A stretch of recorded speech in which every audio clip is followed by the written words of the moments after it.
Selamat malam pemirsa, inilah headline news pukul 22 waktu Indonesia Barat. Pengurus wilayah Nahdlatul Ulama DKI Jakarta menyayangkan maraknya isu, suku, agama, dan ras jelang pelaksanaan pemilihan Gubernur DKI 2017 mendatang. PWNU DKI menilai penggunaan isu SARA sebagai satu tindakan yang tidak etis dan tidak sesuai dengan kondisi sosial politik masyarakat Indonesia saat ini. Wakil Khatib Suriah PWNU DKI Jakarta Taufik Damas menyatakan penggunaan isu SARA untuk menjegal lawan politik sebagai langkah yang tidak sehat dan juga berpotensi merusak sendi-sendi demokrasi. Pernyataan ini disampaikan untuk menanggapi mulai maraknya penggunaan isu SARA menjelang pelaksanaan pemilihan Gubernur DKI Jakarta 2017 mendatang. Setiap warga negara Indonesia dianggap memiliki hak dan juga kewajiban yang sama dalam politik, termasuk juga hak untuk mencalonkan diri sebagai kepala daerah. Taufik menegaskan NU tidak melihat pemimpin berdasarkan pada latar belakang suku, ras, dan juga agama. NU bersikap objektif dalam memilih pemimpin dan lebih fokus pada komitmen dan program kerja calon pemimpin.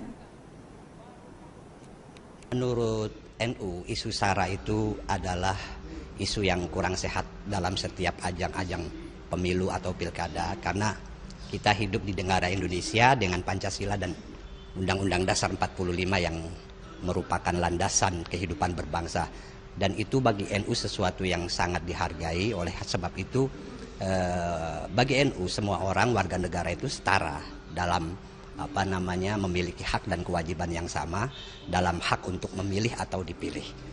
Gubernur DKI Jakarta Basuki Cahayapurnama tidak mempermasalahkan elektabilitasnya yang menurun dalam bursa pemilihan kepala daerah DKI 2017.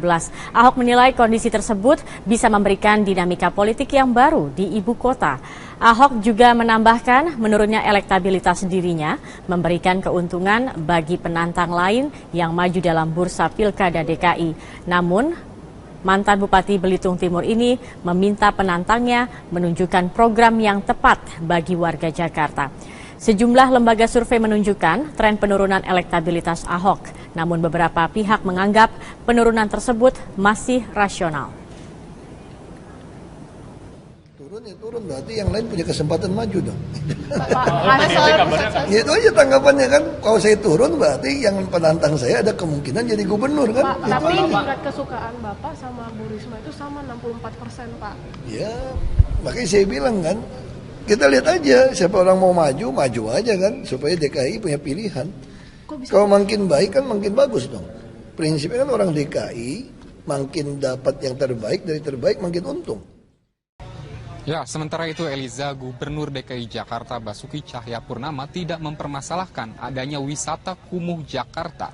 Ahok menilai kawasan kumuh di Jakarta ini adalah hal yang realistis dan perlu diperbaiki. Ahok mengakui ibu kota Jakarta masih ketinggalan jauh dari ibu kota negara maju. Dimensi kondisi Jakarta masih kumuh dan macet. Ahok mengatakan dirinya berusaha memperbaiki kekumuhan dan kemacetan di Jakarta agar menjadi bahan lelucon wisatawan luar negeri. Agar tidak menjadi bahan lelucon wisatawan luar negeri. Ahok juga ingin menghilangkan kesan kumuh di ibu kota.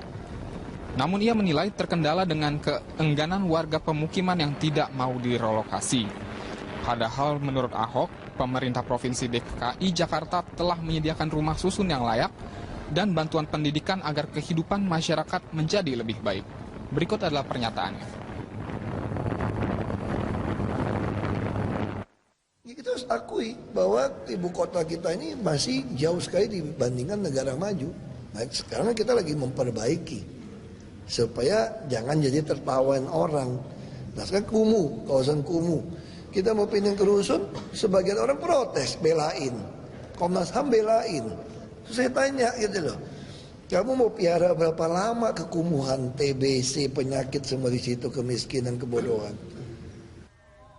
Setiap pagi Balai Kota DKI Jakarta selalu dipenuhi warga dari penjuru ibu kota yang mengeluhkan berbagai permasalahan kepada Gubernur Basuki Cahayapurnama. Bahkan ada warga dari luar Pulau Jawa yang sekedar ingin bertemu Gubernur yang akrab disapa Ahok. Balai Kota DKI Jakarta tidak pernah sepi dari pengunjung. Biasanya mereka ini sudah tiba di teras sejak pukul 6 pagi. Berbagai permasalahan ingin mereka ungkapkan dan berharap Gubernur Basuki Cahayapurnama bisa memberikan solusinya. Sebelum datang ke Balai Kota, warga dari berbagai kalangan ini sudah mengadukan masalahnya ke instansi ataupun dinas terkait, namun tidak kunjung mendapat kejelasan. Kepada Gubernur Ahok, warga berkeluh kesah dan menyampaikan segala persoalan yang dihadapi, mulai dari soal ganti rugi lahan hingga urusan lokasi tempat berjualan yang bermasalah. Nah, kami berharap dengan kehadiran kami ini, kami minta perlindungan dari Gubernur Pak Ahok supaya kami dilindungi secara hukum, supaya pengelolaan Blem Square itu bisa diperpanjang kembali. Saya mau ketemu Pak Ahok. Pak Ahok, harapan saya, masalah tanah saya mengurus tanah ini dari 2012 sampai saat ini tidak ada penyelesaiannya, hanya dijanji-janjikan saja. Tak hanya untuk menyampaikan persoalan yang dihadapi, ada juga warga yang dari jauh yang sengaja datang hanya untuk memberikan dukungan terhadap Ahok. Dan kami melihat Pak Ahok itu adalah sosok pemimpin yang sedang menjalankan dan melaksanakan kebenaran dengan sebenar-benarnya. Itu kenapa kami datang jauh-jauh dari Medan untuk memberikan satu dukungan gitu kepada Pak Ahok. Sebelum mulai bekerja, memang inilah kebiasaan Ahok. Berusaha menyelesaikan setiap masalah warga dengan meminta stafnya mencatat nama dan nomor telepon warga yang mengadu. Selain itu, ada pula yang hanya sekedar meminta foto bersama. Aku taruh 2-3 staf di depan. Ini kita langsung WA, telepon, langsung ke grupnya. Misalnya ada masalah kesehatan, langsung kita catat nama, handphonenya, nomor BPJS, langsung kirim ke grup WA kesehatan. Kita nggak negur, langsung kirim aja. Biasa tuh langsung saya nanti masuk ke dalam, saya tinggal lihat aja. Begitu lempar ke grup, saya mau lihat reaksi mereka apa. Mereka kadang-kadang kalau mereka cepat lihatnya, mereka belum pulang, dia udah telepon sebetulnya. Saya belum masuk dalam, belum cek, udah telepon. Usai bertemu Gubernur Ahok, para warga mengaku merasa senang dan lega. Mereka yakin akan segera menemukan titik terang. Kendati demikian, tidak semua permintaan bisa dituruti Ahok. Terkadang Ahok memberi jawaban tegas soal masalah yang memang bersumber dari kesalahan warga. Dari Jakarta, Nadia Atmaji, Desta Liviani, Metro TV. Ya, kalau dilihat ini banyak sebenarnya yang puas begitu katanya dengan pencapaian Ahok nih. Contoh saja saya sebut, mungkin Kang Yayat bisa juga nggak setuju nih ya soal titik banjir yang berkurang akibat kegiatan normalisasi Sungai Ciliwung, kemudian 20.000 unit rusunawa untuk relokasi warga dan juga sistem ganjil genap yang dianggap ini juga efektif begitu untuk mengurai kemacetan. Setujukah Anda ini dianggap sebagai keberhasilan dari Gubernur petahana ini? Ya, beberapa hal itu bisa dikatakan ada yang dikatakan trennya positif. Artinya dalam konteks birokrasi ya memang ada perubahan dalam sistem layanan, khususnya pada konteks pelayanan sistem satu pintu ya yang sudah mulai berjalan setiap kelurahan. Yang kedua, memang ada keberhasilan juga pada pelayanan di sistem perizinan, jadi lebih terbuka. Dan yang menarik adalah banyak hal juga yang dikaitkan dengan adanya upaya membongkar praktek-praktek yang selama ini mungkin sangat meresahkan masyarakat, seperti kasus kuburan fiktif ya, itu adalah hal yang mungkin perlu diapresiasi. Nah, tetapi ada hal yang juga sangat perlu dipertimbangkan, yaitu persoalan pada masalah pemindahan penduduk atau relokasi. Memang harus diakui, melihat curah hujan belakangan ini, kita mengetahui bahwa sepanjang bantaran Ciliwung itu tidak ditemukan lagi beberapa kasus terjadinya banjir di sekitar bantaran sungai. Tetapi yang terjadi sekarang adalah adanya kawasan-kawasan lain di luar penanganan banjir ini yang justru banjirnya lebih banyak. Jadi kalau mengukur kinerja pada penanganan sungai-sungai utama, bisa dikatakan ini trennya bisa katakan ada keberhasilan. Tetapi pada penanganan lain, khususnya pada aspek pemindahan penduduk, ini menjadi persoalan besar. Karena masalahnya, konfliknya ini tidak berlarut-larut. Nah, yang perlu kita coba sorotin adalah pada persoalan pembangunan rumah susun. Karena penanganan pemindahan penduduk rumah susun pun ini memang perlu ditambahkan lagi dengan penanganan ekonomi dan sosialnya. Karena masalah yang terjadi sekarang adalah ada kritikan terkait kebijakan yang dianggap berhasil ini terkait dengan pemindahan penduduk rumah susun, dan dari rumah susun itu ternyata banyak mereka yang mengalami kesulitan untuk mendapatkan pekerjaan atau lapangan usaha lainnya. Nah, yang perlu juga kita perhatikan adalah kekurangan ini yang harusnya segera diperbaiki supaya tidak menimbulkan kesan konflik yang berlarut-larut di antara pemerintah dengan masyarakat. Untuk masalah transportasi sedikit ya, untuk transportasi genap ganjil pun ini sebetulnya masih uji coba sebetulnya, karena permasalahannya tidak jauh berbeda dengan masalah 3-in-1, tetapi yang menjadi pertanyaan adalah sampai kapan genap ganjil ini diuji cobakan hingga CRP diberlakukan.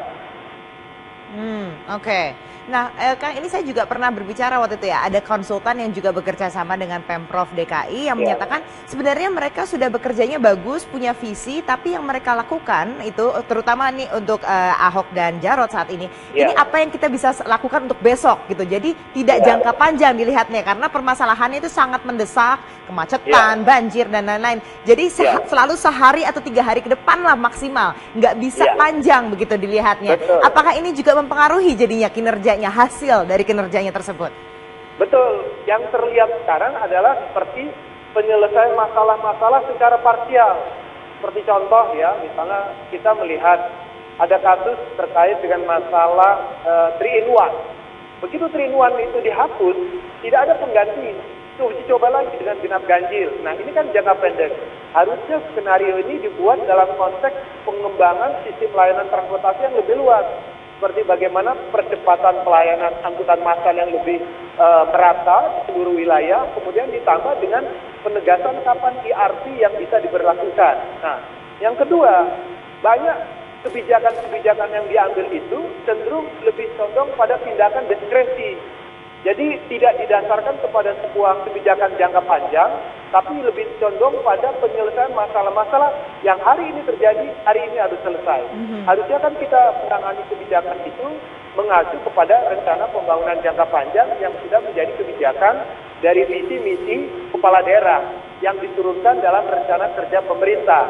Nah, dalam prakteknya harus diakui memang kebijakan yang bersifat jangka pendek ini terasa terlihat. Tetapi yang dibutuhkan adalah bagaimana kebijakan jangka pendek ini merupakan bagian dari kebijakan jangka panjang. Jadi orang melihat bahwa visi-misi pembangunan Jakarta selama masa kepemimpinan gubernur itu terukur. Misalnya pada tahun pertama, berapa target misalnya pembangunan rumah susun. Pada tahun kedua, kita tidak mengukur lagi pada jumlah rumah susunnya, tapi bagaimana pengembangan sisi pemberdayaan ekonomi misalnya. Atau misalnya yang terkait dengan target pemindahan warga yang akan menjadi korban relokasi lah.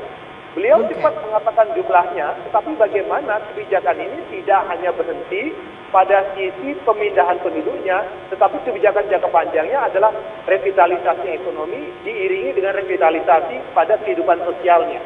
Nah, Kang, sebelum kita berpisah nih, mungkin singkat saja. Haruskah kalau misalnya tadi permasalahannya itu soal sosial dan ekonomi gitu, ini kan nggak juga harus ditanggung gitu misalnya oleh pemerintah. Ada stakeholders lain gitu mungkin yang bisa digandeng, mungkin masyarakat sipil kah, itu dari sektor private sector lah misalnya. Haruskah ada dari Pemprov ini membuat kerjasama itu supaya bisa bagi-bagi tanggung jawab nih gitu untuk menangani kasus-kasus yang tadi Kang Yayat bilang? Ya, ini terobosan yang sudah dilakukan oleh Pak Gubernur, misalnya, mohon maaf, ini misalnya terkait kontribusi dikaitkan dengan perizinan direklamasi, walaupun masih ada kontribusi dari aspek hukumnya. Tapi yang kedua, ada Pergub 119 2016 yang sebelumnya diatur dalam Pergub 175 ya tahun 2015, yaitu Pak Gubernur memberikan kebijakan insentif untuk menambah ketinggian bangunan lebih tinggi melalui KLB, tetapi insentif ini harus diiringi dengan kontribusi dari para pemilik bangunan untuk menyediakan fasilitas-fasilitas publik. Seperti contoh, bagaimana pada jembatan Semanggi itu kontribusi murni dari swasta, bukan dari pemerintah. Atau juga fasilitas-fasilitas lainnya. Jadi ini mungkin inovasi yang positif yang kelihatannya perlu dikembangkan pada kebijakan lain, yaitu bagaimana mendorong swasta berkontribusi dengan insentif yang diberikan oleh pemerintah. Baik Kang Yayat, terima kasih banyak. Yayat Supriyatna, pengamat tata kota sudah bergabung bersama kami. Kita akan... Selamat malam pemirsa, inilah headline news pukul 22 waktu Indonesia Barat.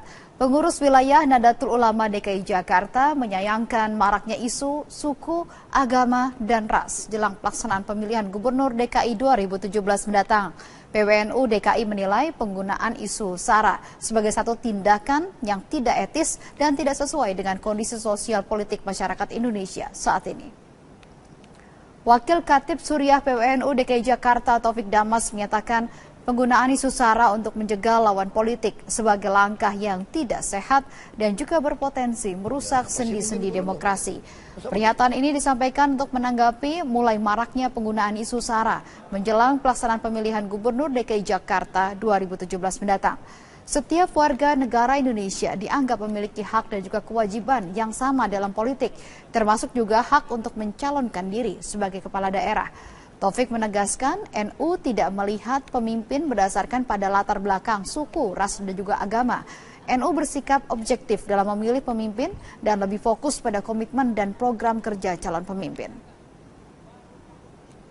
Menurut NU, isu SARA itu adalah isu yang kurang sehat dalam setiap ajang-ajang pemilu atau pilkada, karena kita hidup di negara Indonesia dengan Pancasila dan Undang-Undang Dasar 45 yang merupakan landasan kehidupan berbangsa, dan itu bagi NU sesuatu yang sangat dihargai. Oleh sebab itu bagi NU semua orang warga negara itu setara dalam memiliki hak dan kewajiban yang sama dalam hak untuk memilih atau dipilih.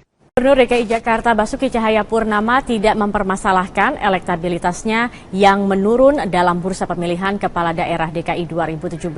Ahok menilai kondisi tersebut bisa memberikan dinamika politik yang baru di ibu kota. Ahok juga menambahkan menurunnya elektabilitas dirinya memberikan keuntungan bagi penantang lain yang maju dalam bursa pilkada DKI. Namun, mantan Bupati Belitung Timur ini meminta penantangnya menunjukkan program yang tepat bagi warga Jakarta. Sejumlah lembaga survei menunjukkan tren penurunan elektabilitas Ahok, namun beberapa pihak menganggap penurunan tersebut masih rasional. Turun berarti yang lain punya kesempatan maju dong.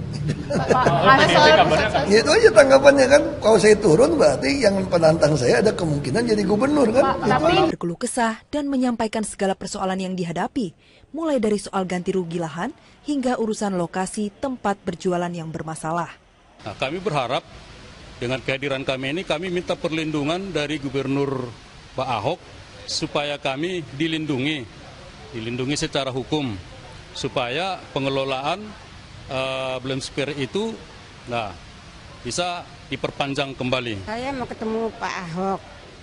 Pak Ahok, harapan saya, masalah tanah saya mengurus tanah ini dari 2012 sampai saat ini tidak ada penyelesaiannya, hanya dijanji-janjikan saja. Tak hanya untuk menyampaikan persoalan yang dihadapi, ada juga warga yang dari jauh yang sengaja datang hanya untuk memberikan dukungan terhadap Ahok. Dan kami melihat Pak Ahok itu adalah sosok pemimpin yang sedang menjalankan dan melaksanakan kebenaran dengan sebenar-benarnya.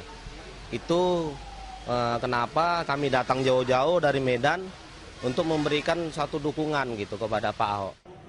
Sebelum mulai bekerja, memang inilah kebiasaan Ahok. Berusaha menyelesaikan setiap masalah warga dengan meminta stafnya mencatat nama dan nomor telepon warga yang mengadu. Selain itu, ada pula yang hanya sekedar meminta foto bersama. Aku taruh 2-3 staf di depan. Ini kita langsung WA, telepon, langsung ke grupnya. Misalnya ada masalah kesehatan, langsung kita catat nama, handphonenya, nomor BPJS, langsung kirim ke grup WA kesehatan. Kita nggak negur, langsung kirim aja. Biasa tuh langsung saya nanti masuk ke dalam, saya tinggal lihat aja. Begitu lempar ke grup, saya mau lihat reaksi mereka apa. Mereka kadang-kadang kalau mereka cepat lihatnya, mereka belum pulang, dia udah telepon sebetulnya. Saya belum masuk dalam, belum cek, udah telepon. Usai bertemu Gubernur Ahok, para warga mengaku merasa senang dan lega. Mereka yakin akan segera menemukan titik terang. Kendati demikian, tidak semua permintaan bisa dituruti Ahok. Terkadang Ahok memberi jawaban tegas soal masalah yang memang bersumber dari kesalahan warga. Dari Jakarta, Nadia Atmaji, Desta Liviani, Metro TV. Ya, kalau dilihat ini banyak sebenarnya yang puas begitu katanya dengan pencapaian Ahok nih. Contoh saja saya sebut, mungkin Kang Yayat bisa juga nggak setuju nih ya soal titik banjir yang berkurang akibat kegiatan normalisasi Sungai Ciliwung, kemudian 20.000 unit rusunawa untuk relokasi warga dan juga sistem ganjil genap yang dianggap ini. Tingkat kesukaan Bapak sama Bu Risma itu sama 64%, Pak. Ya, makanya saya bilang kan, kita lihat aja siapa orang mau maju aja kan, supaya DKI punya pilihan. Kalau makin baik kan makin bagus dong. Prinsipnya kan orang DKI makin dapat yang terbaik dari terbaik makin untung. Ya, sementara itu Eliza, Gubernur DKI Jakarta Basuki Cahayapurnama tidak mempermasalahkan adanya wisata kumuh Jakarta. Ahok menilai kawasan kumuh di Jakarta ini adalah hal yang realistis dan perlu diperbaiki. Ahok mengakui ibu kota Jakarta masih ketinggalan jauh dari ibu kota negara maju. Dimensi kondisi Jakarta masih kumuh dan macet. Ahok mengatakan dirinya berusaha memperbaiki kekumuhan dan kemacetan di Jakarta agar menjadi bahan lelucon wisatawan luar negeri. Agar tidak menjadi bahan lelucon wisatawan luar negeri. Ahok juga ingin menghilangkan kesan kumuh di ibu kota. Namun ia menilai terkendala dengan keengganan warga pemukiman yang tidak mau direlokasi. Padahal menurut Ahok, pemerintah Provinsi DKI Jakarta telah menyediakan rumah susun yang layak dan bantuan pendidikan agar kehidupan masyarakat menjadi lebih baik. Berikut adalah pernyataannya. Kita harus akui bahwa ibu kota kita ini masih jauh sekali dibandingkan negara maju. Nah, sekarang kita lagi memperbaiki supaya jangan jadi tertawan orang. Nah sekarang kumuh, kawasan kumuh, kita mau pindah ke rusun, sebagian orang protes, belain, Komnas HAM belain. Terus saya tanya gitu loh, kamu mau piara berapa lama kekumuhan, TBC, penyakit semua di situ, kemiskinan, kebodohan. Setiap pagi, Balai Kota DKI Jakarta selalu dipenuhi warga dari penjuru ibu kota yang mengeluhkan berbagai permasalahan kepada Gubernur Basuki Cahayapurnama. Bahkan ada warga dari luar Pulau Jawa yang sekedar ingin bertemu Gubernur yang akrab disapa Ahok. Balai Kota DKI Jakarta tidak pernah sepi dari pengunjung. Biasanya mereka ini sudah tiba di teras sejak pukul 6 pagi. Berbagai permasalahan ingin mereka ungkapkan dan berharap Gubernur Basuki Cahayapurnama bisa memberikan solusinya.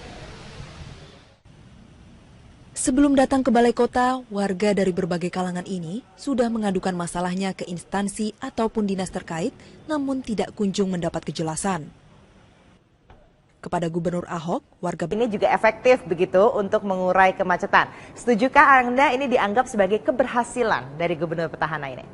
Ya, beberapa hal itu bisa dikatakan ada yang dikatakan trennya positif. Artinya dalam konteks birokrasi ya memang ada perubahan dalam sistem layanan, khususnya pada konteks pelayanan sistem satu pintu ya yang sudah mulai berjalan setiap kelurahan.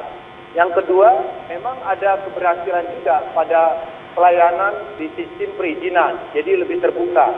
Dan yang menarik adalah banyak hal juga yang dikaitkan dengan adanya upaya membongkar praktek-praktek yang selama ini mungkin sangat meresahkan masyarakat, seperti kasus kuburan fiktif ya, itu adalah hal yang mungkin perlu diapresiasi. Nah, tetapi ada hal yang juga sangat perlu dipertimbangkan, yaitu persoalan pada masalah pemindahan penduduk atau relokasi. Memang harus diakui, melihat curah hujan belakangan ini, kita mengetahui bahwa sepanjang bantaran Ciliwung itu tidak ditemukan lagi beberapa kasus terjadinya banjir di sekitar bantaran sungai. Tetapi yang terjadi sekarang adalah adanya kawasan-kawasan lain di luar penanganan banjir ini yang justru banjirnya lebih banyak. Jadi kalau mengukur kinerja pada penanganan sungai-sungai utama, bisa dikatakan ini trennya bisa katakan ada keberhasilan. Tetapi pada penanganan lain, khususnya pada aspek pemindahan penduduk, ini menjadi persoalan besar. Karena masalahnya, konfliknya ini tidak berlarut-larut. Nah, yang perlu kita coba sorotin adalah pada persoalan pembangunan rumah susun. Karena penanganan pemindahan penduduk rumah susun pun ini memang perlu ditambahkan lagi dengan penanganan ekonomi dan sosialnya. Karena masalah yang terjadi sekarang adalah ada kritikan terkait kebijakan yang dianggap berhasil ini terkait dengan pemindahan penduduk ke rumah susun. Dan dari rumah susun itu ternyata banyak mereka yang mengalami kesulitan untuk mendapatkan pekerjaan atau lapangan usaha lainnya. Nah, yang perlu juga kita perhatikan adalah kekurangan ini yang harusnya segera diperbaiki supaya tidak menimbulkan kesan konflik yang berlarut-larut di antara pemerintah dengan masyarakat. Okay. Untuk masalah transportasi sedikit ya, untuk transportasi genap ganjil pun ini sebetulnya masih uji coba sebetulnya, karena permasalahannya tidak jauh berbeda dengan masalah 3-in-1, tetapi yang menjadi pertanyaan adalah sampai kapan genap ganjil ini diuji cobakan hingga CRP diberlakukan. Oke. Nah, Kang, ini saya juga pernah berbicara waktu itu ya, ada konsultan yang juga bekerja sama dengan Pemprov DKI yang menyatakan sebenarnya mereka sudah bekerjanya bagus, punya visi, tapi yang mereka lakukan itu, terutama nih untuk Ahok dan Jarot saat ini apa yang kita bisa lakukan untuk besok gitu. Jadi tidak jangka panjang dilihatnya, karena permasalahannya itu sangat mendesak, kemacetan, banjir, dan lain-lain. Jadi selalu sehari atau 3 hari ke depan lah maksimal, nggak bisa panjang begitu dilihatnya. Betul. Apakah ini juga mempengaruhi jadinya kinerjanya, hasil dari kinerjanya tersebut? Betul, yang terlihat sekarang adalah seperti penyelesaian masalah-masalah secara parsial. Seperti contoh ya, misalnya kita melihat ada kasus terkait dengan masalah 3-in-1. Begitu 3-in-1 itu dihapus, tidak ada pengganti. Uji coba lagi dengan genap ganjil. Nah, ini kan jangka pendek. Harusnya skenario ini dibuat dalam konteks pengembangan sistem layanan transportasi yang lebih luas. Seperti bagaimana percepatan pelayanan angkutan massal yang lebih merata di seluruh wilayah, kemudian ditambah dengan penegasan kapan IRP yang bisa diberlakukan. Nah, yang kedua, banyak kebijakan-kebijakan yang diambil itu cenderung lebih condong pada tindakan diskresi. Jadi tidak didasarkan kepada sebuah kebijakan jangka panjang, tapi lebih condong pada penyelesaian masalah-masalah yang hari ini terjadi, hari ini harus selesai. Harusnya kan kita menangani kebijakan itu mengacu kepada rencana pembangunan jangka panjang yang sudah menjadi kebijakan dari visi misi kepala daerah yang diturunkan dalam rencana kerja pemerintah. Nah, dalam prakteknya harus diakui memang kebijakan yang bersifat jangka pendek ini terasa terlihat. Tetapi yang dibutuhkan adalah bagaimana kebijakan jangka pendek ini merupakan bagian dari kebijakan jangka panjang. Jadi orang melihat bahwa visi misi pembangunan Jakarta selama masa kepemimpinan gubernur itu terukur. Misalnya pada tahun pertama, berapa target misalnya pembangunan rumah susun. Pada tahun kedua, kita tidak mengukur lagi pada jumlah rumah susunnya, tapi bagaimana pengembangan sisi pemberdayaan ekonomi misalnya. Atau misalnya yang terkait dengan target pemindahan warga yang akan menjadi korban relokasi lah. Beliau cepat mengatakan jumlahnya, tetapi bagaimana kebijakan ini tidak hanya berhenti pada sisi pemindahan penduduknya, tetapi kebijakan jangka panjangnya adalah revitalisasi ekonomi di